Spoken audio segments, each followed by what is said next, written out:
Boy, the Domantas Sabonis haters sure are quiet tonight, aren't they? The big man hits a game winner in Miami over Bam Adebayo, and the Sacramento Kings light the beam from South Beach. Let's break it down right here on Locked On Kings.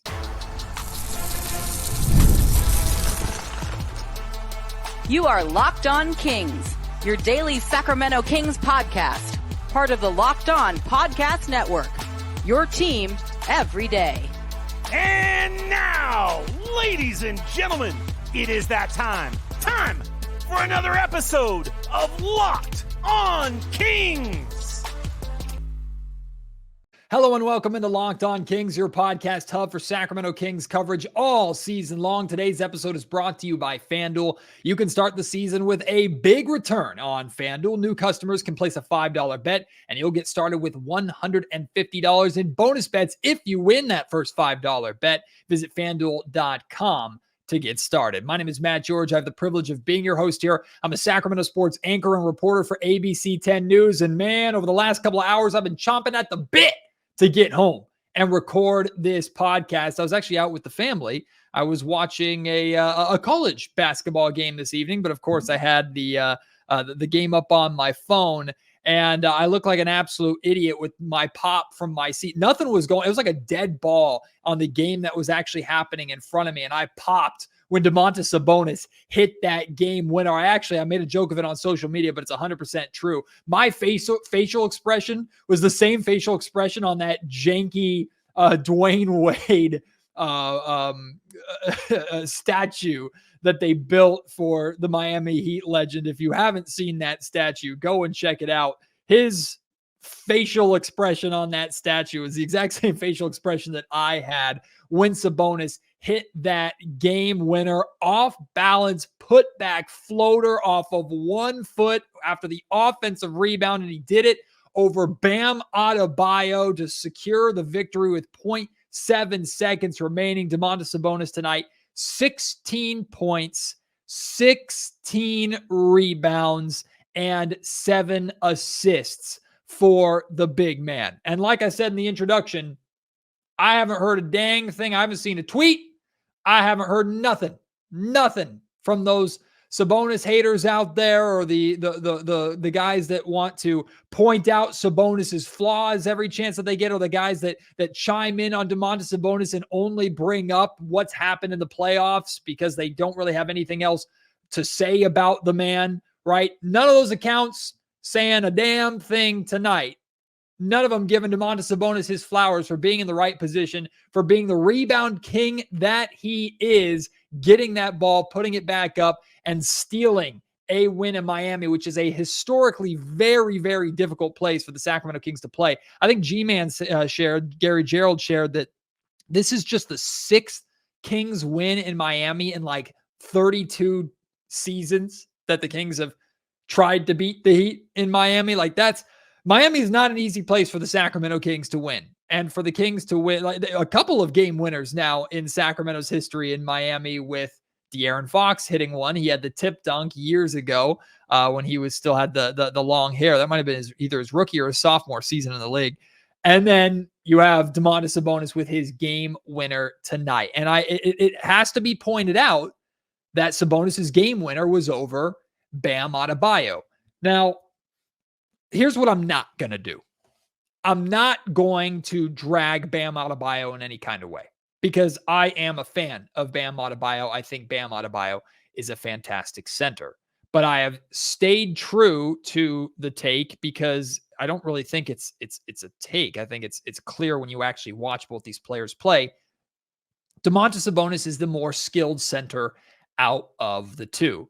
And I'm not trying to, truth be told, I'm not going to make this a Sabonis versus Bam Adebayo thing, because what I really want to focus on and touch on here, and bringing up Bam Adebayo and Sabonis having this moment against Bam in Miami, is I think a moment like this should really put to bed the fallacy or the stupid argument that I've heard so many times. It's not even an argument. It's just this like statement from so many different people, like it's absolute irrefutable fact that Bam Adebayo is a better center than Domantas Sabonis. The Bam Adebayo is way better, a more winning player than Domantas Sabonis is. I love my guy, Nick Angstead, host of the Locked On Mavericks podcast. Awesome dude. Love hanging out with him. Love chatting and talking ball with him. He hosted one of our Locked On NBA national shows during the offseason. It was a preview of the Sacramento Kings season. At one point, they were talking about players that Domantas Sabonis was or wasn't better than. And Bam Adebayo came up. And Nick was like, are you kidding? There's no way Domantas Sabonis is better than Bam Adebayo. And this is not a take that is it's not only Nick's take, right? Nick is not the only one who feels this way. There are a lot of people, a lot of misinformed people who think that Bam Adebayo is 100% shoe-in a better center than Domantas Sabonis is. It's simply not true, right? Now, I'm going to give Bam his flowers because Bam tonight, 16 points, same amount as Sabonis. He had half the rebounds of Domantas Sabonis, which is a big edge that Sabonis has over Bam. Sabonis also had more assists than Bam, but only a couple, 7 assists to 5 assists for Bam. But here's where Bam shines, right? Bam had 3 steals, 4 blocks tonight. So look, I have no issue. If you are building a team and you say, I prefer to have a defensive-minded center, a defensive anchor from my center position. If that's what you want, by all means, take Bam Adebayo. No issue from that. But you will not convince me that Bam Adebayo is a more skilled NBA player than Domantas Sabonis is. He can't rebound as well as Sabonis. Overall, Sabonis is a better scorer, although Bam has had great scoring nights. Bam can't shoot like Domantas Sabonis can, and Sabonis is showing that he can so far this season. And Sabonis overall offensively is just a more gifted player. Is Sabonis as good a defender as Bam Adebayo? Absolutely not. Not even close. And again, if you want to take Bam because of that, be my guest. I have no problem with people preferring Bam on their team to Sabonis. Or if you had to start a franchise with one of the 2 centers, who would you take? If you take Bam Adebayo, I don't necessarily blame you. I would take Bam Adebayo because I believe Domantas Sabonis is overall a better center than Bam is. But what we need to put to bed completely is this foolish, stupid idea that Sabonis can't hold a candle to Bam. That's not even a conversation because it's more than a conversation. If these guys aren't neck and neck, then Domantas Sabonis has the edge. In terms of straight up player to player, Domantas Sabonis, in my opinion, has the edge of being a better center. Domantas Sabonis can do some amazing things that Bam can't even come close to doing, just like Bam does some amazing things on defense that Sabonis can't even come close to doing, right? That's just the reality of the situation. So talk about these guys as equals. Or if you want to say one is slightly better than the other, you can make your argument for that. My argument is Domantas Sabonis is slightly better than Bam Adebayo because Domantas Sabonis is more offensively skilled, offensively gifted, and can do things that literally only one other center in this league can do, and that's a 3-time MVP in Nikola Jokic. Through 7 games this season, Domantas Sabonis has now 6 straight double-doubles, 2 triple-doubles, a 29 and a 28-point performance, 8 made threes in 16 attempts. Easy math. That's 50% from the 3-point line. He's right back at the top of the league in rebounding, averaging 13.4 rebounds per game. And now, on top of all that, a game winner in just 7 games this season. His first 7 games as a $40 million plus per year player.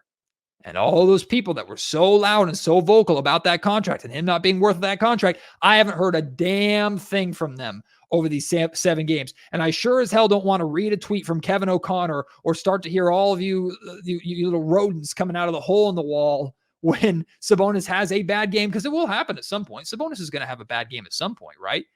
Y'all don't just get to come crawling out of your holes and starting to talk crap then if you're going to be very quiet now when Sabonis hits a game winner in Miami, because none of y'all are talking about it, and everybody should be talking about it, because regardless of how you feel about the man, that was a hell of a shot to cap off a hell of a win and a hell of a road trip for the Sacramento Kings. And man, these Kings, they sure love their third quarters. I made the joke, like if the Kings, like the third quarter version of the Sacramento Kings might be one of the best teams in NBA history.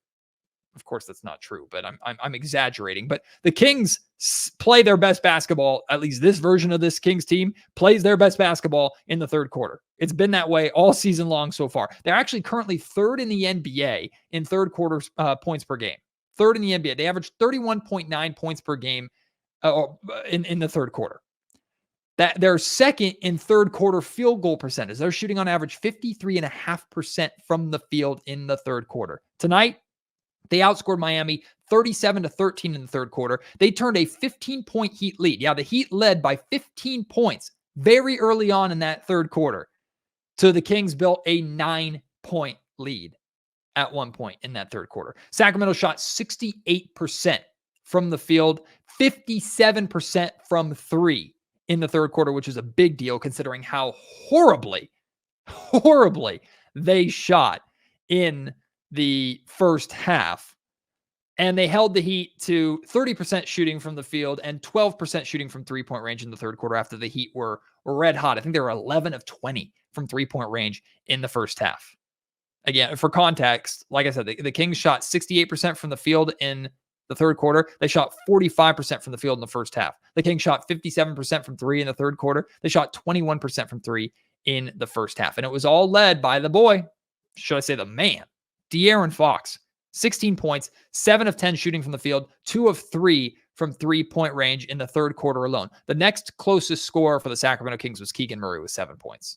Right? Fox completely took over. He didn't wait until the fourth. Right? I've seen those criticisms. Fox waits to turn it on until too late. Fox doesn't get going. The Kings need Fox to get going earlier. Here he is scoring 16 points and leading the charge of that total turnaround by the Sacramento Kings after apparently a pretty heated discussion in the locker room. I'm going to play for you a soundbite a little bit later on in the podcast. It was a question that Katie Christensen asked Mike Brown after the game. Apparently, Domantas Sabonis shared with the Kings broadcast after the win that the team had a pretty heated conversation at halftime after that abysmal first half performance, and clearly it worked. So you're going to hear Mike Brown talk about that a little later on the show. We're also still going to talk about DeRozan. He was instrumental in the Kings even still being in this game with the first half that he had, plus his 4-point play in the fourth quarter was massive. And with the good from tonight's game comes the bad too. The Kings have a 3-point shooting problem. We're going to break it down here in just a second. Before that, though, I want to let you know that today's episode of the Locked On Kings podcast is brought to you by BetterHelp. It's November. Thanksgiving is coming. This month is all about gratitude.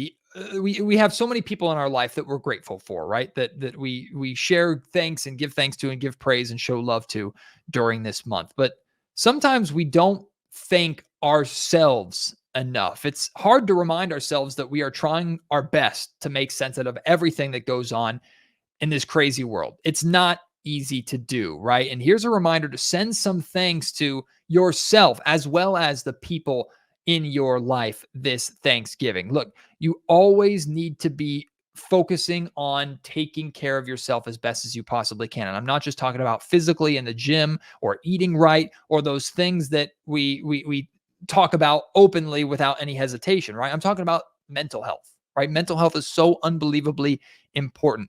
Going and seeing a therapist, getting to talk to someone, a licensed professional to help you walk through the trials and tribulations in your life and help you build up the life skills to be able to handle what life throws at you in the future.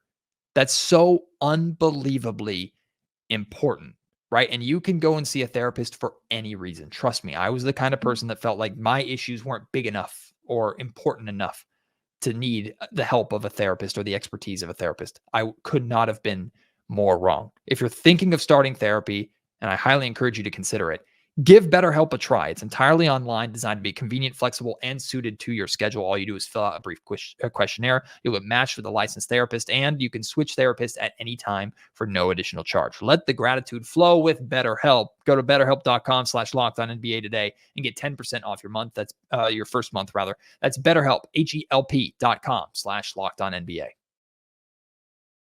7 games, 7 performances of 20 or more points. Tonight, DeMar DeRozan, 26 points, 10 of 18 shooting from the field, 1 of 2 from three-point range. We'll talk about that three-pointer in a second. 6 assists and 2 blocks for DeRozan tonight. Also had a few rebounds.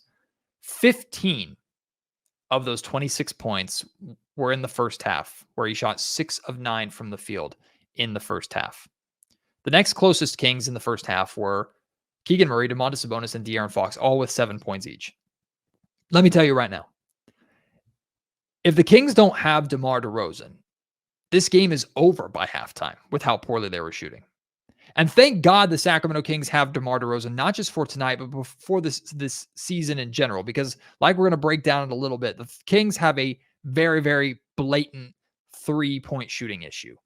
And DeMar and his mid-range shots, and especially the amount of close games that the Kings have been in already this season, how much they have leaned on DeMar in the clutch, which is one of the major reasons why they brought him in here in the first place. I don't know. I genuinely don't know where the Sacramento Kings team would be. This is not an anti-Harrison Barnes take. I'm not trying to say if Harrison Barnes were on this team that the Sacramento Kings would be losers. But knowing DeMar DeRozan's skill set and Harrison Barnes' skill set and the issues that the Kings had with Harrison, if the Kings ran last year's team back, let's just say, and they were struggling 3-point shooting wise the same way with that group that they are right now, I don't know if the Sacramento the Kings sure as hell wouldn't be 4-3 through these 7 games. They'd be lucky to be 3-4, to be honest with you, with how bad they have shot from the perimeter. But DeMar DeRozan has helped carry them through. And then, man, in the fourth quarter, Kings down 108-103. There's like a minute and 15 seconds remaining, right? This is a big possession for Sacramento. They need a bucket here, or Miami pretty much secures the win. DeRozan, no hesitation, straightaway 3 is fouled because he is an absolute master at drawing fouls. And for some reason, defenders keep thinking they can block DeMar DeRozan's shot, and they simply cannot. He just draws fouls at will, knocks down the straightaway 3-pointer, steps to the line, converts the 4-point play. Suddenly a 5-point Heat lead becomes a 1-point Heat lead, opening the door for the Sacramento Kings to ultimately win this game the way that they did. DeMar is not a 3-point shooter. This season, DeMar DeRozan is shooting 33% from 3-point range.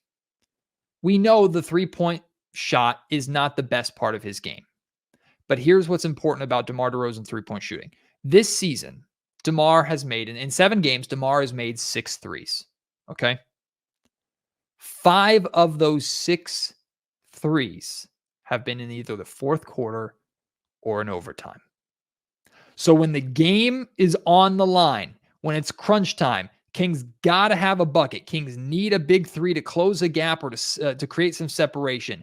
DeMar DeRozan has stepped up and hit those shots. He's a clutch player, man.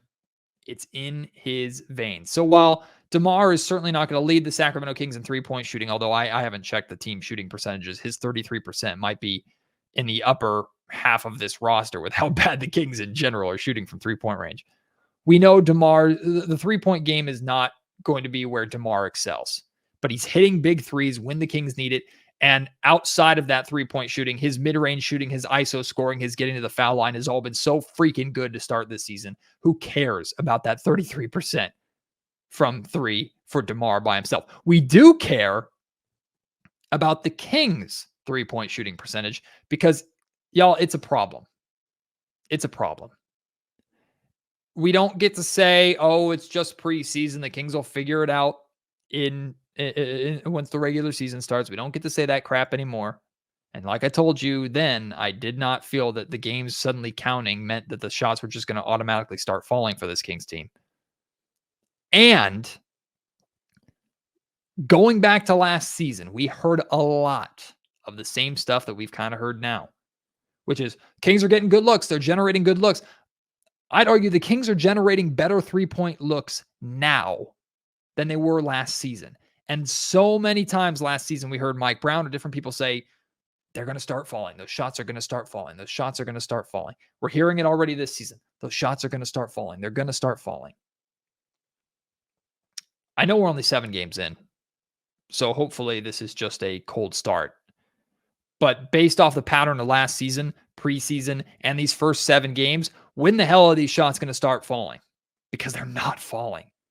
And the Kings are really strong. Their offense is not nearly what it should be because that 3-point shot is so inconsistent. The Kings, 10 of 37 tonight, 37%. And that's on the high end for them this season. And that was saved. That shooting percentage was saved by their second half. Thank God they shot 7 of 13 from 3-point range in the second half, 53%. They shot 53% and made 7 threes in the second half and still shot 37% with 10 total threes in this game.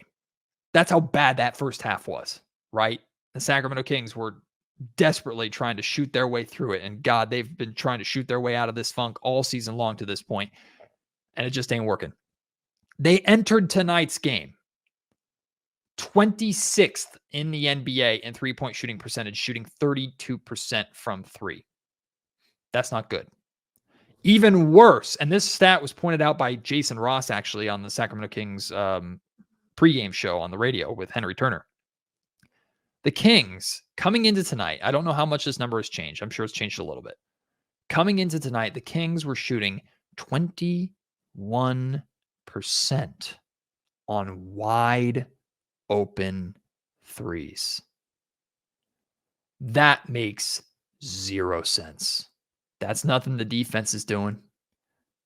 That's you have a shot making problem because the Kings are generating a boatload of wide open threes because of DeMar DeRozan in particular, De'Aaron Fox as well.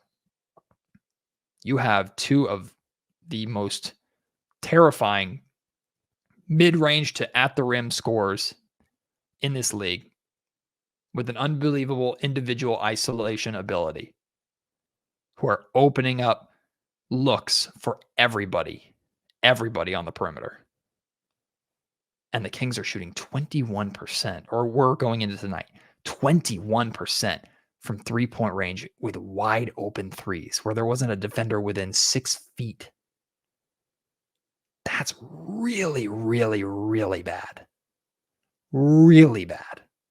The Kings need to find a way to figure that out and clean up these shots and hit these shots consistently, because if not, they're hamstringing their own offense, right? They are not making defenses pay for the impossible position that they're being put in.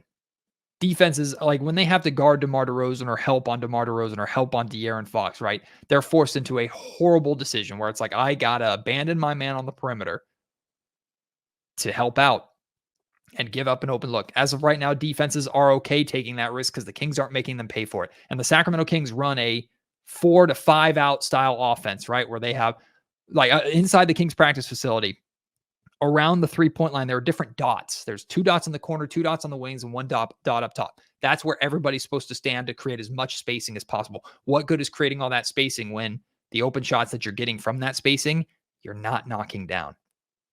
Kings need to figure that out. And of course, no Kevin Huerter tonight for the second straight game. No Kevin Huerter. And he's been arguably the best 3-point shooter on this Kings team so far this season. 12 of 32, 37% from 3-point range. Him being back, and I imagine him playing in these last two games would have helped the Kings significantly in their 3-point shooting, but it can't all be on one guy, right? Kevin Huerter is not the reason why the Kings are shooting 21% on wide open threes, right? So Kings as a team need to work through this funk and figure that out, or they're not going to be as good as they're supposed to be and capable of being offensively. And that means they're not going to have, in my opinion, any chance of really putting together the deep playoff run that they think they can if that offense isn't at that elite level. Still have to play for you this soundbite from Mike Brown talking about the locker room meeting for the Kings at halftime and how that helped turn them around in that third quarter. Want to talk about Keon Ellis getting back in the starting lineup. Great choice by Mike Brown, and Keon rewarded him for it. And this road trip in general for the Sacramento Kings, a very successful 4-game road trip for the Kings. That's still all coming here on Locked On Kings. So here's the clip that I was telling you about. Mike Brown answering Katie Christensen's question after the game about the halftime meeting that the Kings held that clearly made a difference. Mike, Domas mentioned in his post-game interview on the TV side that we asked him about the third quarter. It was a phenomenal turnaround. Yeah. And he said things got heated in the locker room at halftime. I imagine for you kind of seeing that kind of fire from the guys after what was a disappointing first half for them. Can you talk about kind of the environment and who led the charge and kind of how that halftime kind of was really what turned the game on its head? Yeah, again, we challenged our guys. They challenged each other. And, in instances like this, that's what great teams do. Everybody wants to hold everybody accountable. I shouldn't be the only one holding people accountable. Guys got to step up and say, hey, my bad, I got to do better. Other guys got to step up and say, hey, you got to do better, you got to do better, you got to do better. But in order to do that, You all have to be playing at a high level, not scoring the ball or anything like that, but just in terms of your effort and your focus, your attention to detail. And that's what it was. It was just everybody holding each other accountable, nobody taking anything personal, and us all knowing at the end of the day, we all had one common goal. That was to try to win the ball game, and that's what we went out and did somehow, some way. No, I'm really glad Domantas Sabonis shared that in his post-game interview, and that Katie asked Mike Brown about that, and that we're able to talk about this, because I think this is important context for Sacramento Kings fans and even media members like myself. I think this is important context for us to hear, right? Because just because we don't see visible frustrations or accountability or those heated moments between players, that anger after losses or when the Kings are playing bad or whatever, we might feel that emotion, and then we look and we don't see it reciprocated on the faces of the Kings players. And that might frustrate. Why don't they want it as much? These guys need to, why aren't they upset? Why aren't they frustrated, right? I'm frustrated. Why don't they feel the same way? They should feel it even more than I do. All the money they're making, blah, blah, blah, blah, blah. To hear that a meeting like this happened and to see direct results from it, I think that's really encouraging. And I think that can hopefully put some of the thoughts or fears to bed of, oh, maybe the leaders on this Kings team don't care about winning as much as they should, or this Kings team is content with losing a game like this and just putting this game behind them and moving on and putting whatever. That's clearly not the case, right? The competitiveness in this team, in that locker room, amongst this coaching staff is unbelievably high. And I've gotten to witness that in some small snippets and to some extent, but a lot of that stuff is meant to stay in the Kings practice facility before the media is let in, or in the locker room during halftime, or after the game in the locker room. Right? That's where that stuff is supposed to live. And we have to take them at their word that those conversations and that accountability is happening. And all we can do is go off of the results that we get. And we saw direct results in that second half, in that third quarter, with how the Sacramento Kings played after this meeting took place. So I think that should encourage a lot of Sacramento Kings fans about how much this means to this team and how they were able to pull this win out. A bigger reason why they won this game, Keon Ellis back in the starting lineup. Kings win with Keon starting. Coincidence? Now, I'm not here to say that this game is good enough for Keon to win the starting job back outright and Kevin Huerter come back from your illness and sit on the bench. That's not what I'm saying. I thought Mike Brown, I said this too after the Toronto game, I thought Mike Brown tried to get way too cute, and it didn't make any sense starting Doug McDermott when Kevin Huerter missed his first game with illness instead of Keon Ellis. So Mike made the right decision. Keon Ellis started tonight. 7 points, 3 of 6 shooting from the field, 1 of 3 from three-point range in 28.5 minutes. Okay, those are the scoring numbers that were fine. Let's talk about the numbers that's really important. Keon Ellis was a game high plus 22 tonight. When Keon Ellis was on the floor, the Sacramento Kings outscored the Miami Heat by 22 points. The next closest player in this game in terms of positive plus minus had half of that number, 11, a plus 11. That was Jimmy Butler. So when Keon Ellis was on the floor, more than by everybody else, by a wide margin, he was impacting winning. Now, I've shared before, and I'll say every time I bring up the plus minus stat, I'm not the biggest fan of the stat because both positive and negative, it doesn't tell the full context. It gives a lot of credit or puts a lot of blame on one player for what's ultimately a team-based stat. But what it reveals to you is typically good things are happening when a guy's on the floor, or not so good things are happening when a guy's on the floor. Good things continue to happen when Keon Ellis is on the floor. He had 3 rebounds, 2 assists, and 3 steals tonight. I think it's important to point that out. When the man plays, good things happen for the Sacramento Kings. So the man just needs to keep playing. And I think that experiment or that idea of Keon Ellis being a situational rotation player, I think that's done, right? He didn't play in the Laker game. That was a one-off. And hopefully it is a one-off. Keon Ellis should be playing every single night for the Sacramento Kings. Regardless of who they're playing, regardless of the circumstance, Keon Ellis needs minutes. Because when he plays, good things happen. And here he is once again when the Kings needed him to step into the starting role because of injuries or illness or whatever the case is, he steps in, he impacts winning. It's what the man does. So keep playing him because he'll keep helping you win. 3-1. 3-1 on the first long road trip of the season for the Sacramento Kings. A 4-game road trip pretty much right out of the gate for this team, and they go 3-1. When they left Sacramento after that Portland win, they were 1-2. They had a losing record. They leave on this road trip with a losing record. They come home with a winning one. On this trip, they beat teams they were supposed to beat, like the Utah Jazz and the Atlanta Hawks. And they lost a really, really hard-fought game to a Toronto Raptors team. Yes, you could say they were supposed to beat the Raptors. But given the circumstances in that loss, they fought like hell to come back in a game that they probably had no business coming back in. Their main guys stepped up in big moments. And then they have, to wrap it all up, a game-winning, hard-fought victory in Miami, which is, again, a historically difficult place for the Sacramento Kings to play. So an amazing road trip for the Kings. Anytime in a 4-game road trip, they can go 3-1. Anytime they can go over 500 on a road trip, it is a great thing for this Kings team. But we've known in the past with this group that they've been really good on the road. It's when they come back home from road trips that they sometimes stumble. This first game back at home, the Kings have a chance at revenge against Toronto on Wednesday. Clean that up, right? Come home, keep it rolling. You got a lot of the hard work done with this road trip. Now you're back home for these next 2 games, 2 gettable games against Toronto and then a vulnerable Clippers team on Friday. Go out and get these games. Bare minimum, get one of them, but go out and get both of them. Now you're feeling really good about being 6-3 through your first 9 games to start this season. And that we'd be feeling very good about that considering how this season started for Sacramento.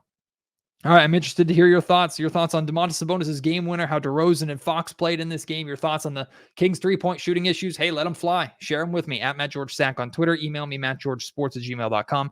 Leave your thoughts in the YouTube comment section down below. Tomorrow, I'll be joined by KC, Kenny Caraway from ESPN 1320's D-Lo and KC show. He and I, of course, will talk about tonight's game a little bit more, his perspective on Sabonis' game winner.